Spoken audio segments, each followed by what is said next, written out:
نحمده ونصلي على رسوله الكريم اما بعد فاعوذ بالله من الشيطان الرجيم بسم اللہ الرحمن الرحیم۔ آج کل جو ساری دنیا میں وبا پھیل چکی ہے اس کے بارے میں اکثر دوست کہتے ہیں کہ قرآن حدیث یا اسلامی تواریخ کے روشنی میں یہ جو احتیاط ہم کر رہے ہیں اور جو اسلامی اجتماعات پر جو پابندی لگ چکی ہے اس پر کچھ روشنی ڈالیں تو موجودہ حالات میں مسلمانوں کے لیے کیا کرنا چاہیے۔ ہم اگر رسول پاک صلی اللہ علیہ وسلم کے زمانے پہ نظر ڈال دیں، پیغمبر خدا صلی اللہ علیہ وآلہ وسلم جب اس زمانے میں شدید بارش ہوتی تھی تو مؤذن کو اذن دیتے تھے کہ آپ اذان کے بعد اعلان کریں کہ اپنے اپنے گھروں میں نماز پڑھیں۔ حالانکہ بارش ہوتی تھی، شدید بارش جب زیادہ ہوتی تھی، ٹھنڈک زیادہ ہوتی تھی، انسانی حفاظت کے لیے اور تحفظ کے لیے یہ حکم آپ فرماتے تھے۔ حالانکہ دوسری طرف رسول پاک صلی اللہ علیہ وسلم جماعت کے اوپر کتنا زور دیتے تھے، ارشاد فرماتے تھے کہ جو لوگ جماعت کے لیے نہیں آتے تو میرا جی چاہتا ہے کہ ان کے گھروں کو آگ لگا دوں۔ لیکن جب ایسے حالات آتے تھے جب شدید بارش ہوتی تھی تو پھر آپ صلی اللہ علیہ وسلم رخصت دیتے تھے کہ آپ گھروں میں نماز پڑھیں۔ طبقات ابن سعد کے اندر موجود ہے اور علامہ ابن خلدون نے بھی لکھا ہے کہ طاعون عموس میں بہت سے صحابہ و تابعین سمیت بہت سے لوگ، ہزاروں انسان دنیا سے چلے گئے۔ تو حضرت عمر فاروق رضی اللہ تعالیٰ عنہ کا زمانہ تھا، آپ نے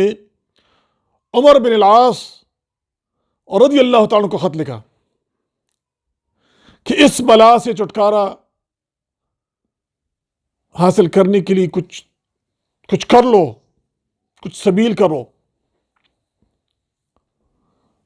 حضرت عمر بن العاص رضی اللہ تعالیٰ عنہ فرماتے ہیں کہ میں نے اس پر بہت غور کیا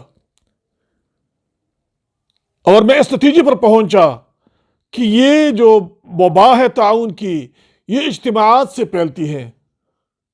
یہ لوگوں کے آپس میں ملنے جلنے سے پھیلتی ہے۔ تو حضرت عمر بن العاص رضی اللہ تعالیٰ عنہ نے پورے شہر پہ پابندی لگا دی، سب لوگوں کو اپنے اپنے گھروں میں، جس طرح لاک ڈاؤن ہوتا ہے، اپنے اپنے گھروں میں بند کر دیا اور 3 دن میں وہ وبا ختم ہو گئی۔ حافظ ابن حجر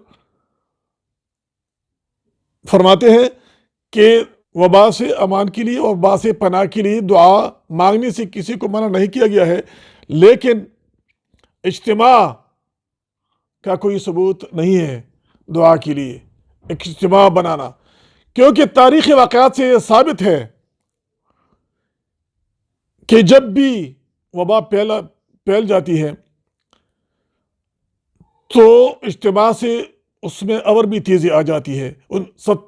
749 عیسوی اور 764 عیسوی میں جب طاعون دمشق میں آیا تھا تو اس وقت بھی اکابر شہر نے اجتماعی دعا کی اور اس کے بعد کافی تباہ کاریاں اور بھی زیادہ ہو گئی۔ حافظ ابن حجر نے ایک اور واقعہ بھی لکھا ہے کہ جب 833 عیسوی میں وبا پھیلی تو مسلمانوں نے اجتماعی دعا کے لیے اعلان کیا کہ 3 دن روزے رکھو، اس کے بعد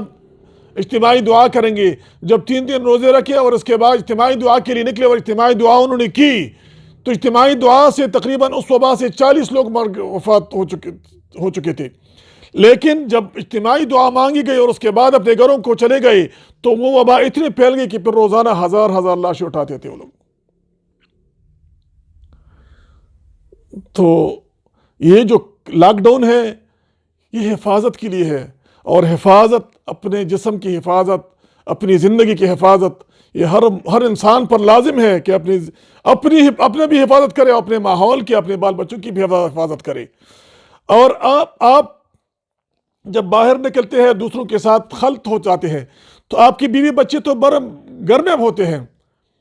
وہ بیچاروں کا تو کوئی قصور نہیں ہوتا، آپ ان کے لیے بھی بیماری گھر کے اندر لے کے آ جاتے ہیں۔ تو لہٰذا یہ ملنا جلنا، یہ اجتماعات ایسے موقعوں پر ترک کرنا، یہ قرون اولیٰ سے ثابت ہے، اور یہ ہمارے بزرگوں سے ثابت ہے، یہ اسلام کے نشاط اولیٰ سے ثابت ہے۔ تو لہٰذا ہمیں کوشش کیجئے اور کوشش کرنی چاہیے کہ ایسے موقع، ایسے حالات میں ہم اجتماعات سے پرہیز کریں۔ وما علینا الا البلاغ۔